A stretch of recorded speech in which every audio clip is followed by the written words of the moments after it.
విజయనగరం జిల్లా వంగరలో police station మెట్లపై యువకుడి ఆత్మహత్య యత్నం చేసిన ఘటన కలకలం రేపింది. తలగాం గ్రామానికి చెందిన కిమిడి సునీల్ పోలీస్ స్టేషన్ ఆవరణలో గొంతు కోసుకున్నాడు.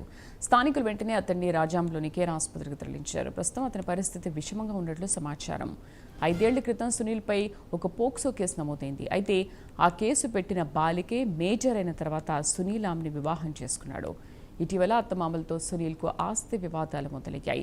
తమ కుమార్తె పేరున భూమి ఆస్తి రాయాలంటూ అత్తమామలు ఒత్తిడి తెచ్చారు. తన భార్యను బాగానే చూసుకుంటున్నానని ఇప్పుడు ఆస్తి ఎందుకు రాయాలని సునీల్ ప్రశ్నించాడు. ఈ వ్యవహారంలో పోలీసులు జోక్యం చేసుకోవడంతో మనస్తాపం చెంది సూసైడ్ అటెంప్ట్ చేసుకున్నారని కుటుంబ సభ్యులు ఆరోపిస్తున్నారు.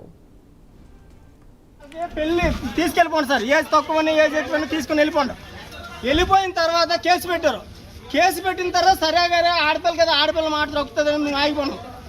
అది సరే ఆగిపోయింది అనేసరికి ఆ పెద్ద మనుషులు పడ్డం కొన్ని రోజులు పడిన తర్వాత ఎస్సీ గారు అన్నారు ఆడపిల్లని తీసుకెళ్ళిపోయి తీసుకెళ్ళిపోతే ఓడిపోయిస్తాడు అన్నారు.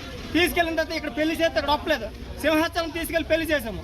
అక్కడి నుండి వచ్చిన తర్వాత ఊర్లోన 50 సెంట్లు భూమి రాయమన్నారు. పోకియో కేసు కిందట, పోకియో సస్టం చెప్పింది కదా సార్. ఫస్ట్ వాళ్ళకి పెళ్లి తీసుకెళ్ళిపోండి సార్, ఏజ్ తక్కువని. మా మేనవాడు సునీల్ అనే కుర్రాడు మామూలుగా మ్యారేజ్ చేసిన లవ్ మ్యారేజ్ చేసుకున్నాడు. లవ్ మ్యారేజ్ చేసిన 1.5 year అయింది.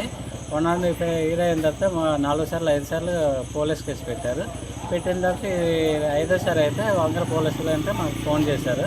ఫోన్ చేసిన తర్వాత మేము వచ్చాము. వచ్చిన తర్వాత దేని కింద కేసు పెట్టారని చెప్పేసి నేనే వెళ్ళాను, స్వయంగా అది మేనమామనే వెళ్ళాను. వెళ్ళిన తర్వాత దేని గురించి పెట్టారంటే ఇలా వరకట్నం గురించి పెట్టారని చెప్పేసి మాట్లాడారు. ఎస్సీ గారు లేరు, 2 రోజుల తర్వాత రా అన్నారు. నేను 2 times వెళ్ళానండి. 2 times వెళ్ళిన తర్వాత నిన్న ఎస్సీ గారు లేదు, ఈరోజు నేను వెళ్ళాను. వెళ్తే ఉదయం మేము 10:30-11 గంటలకు వెళ్ళాము. వెళ్తే ఎస్సీ గారు అంటే సెల్ ఫోన్ కూడా లాక్కున్నారు. రికార్డ్ వాయిస్ కూడా వినిపిస్తానంటే ఒప్పుకోవట్లేదు ఎస్సీ గారు.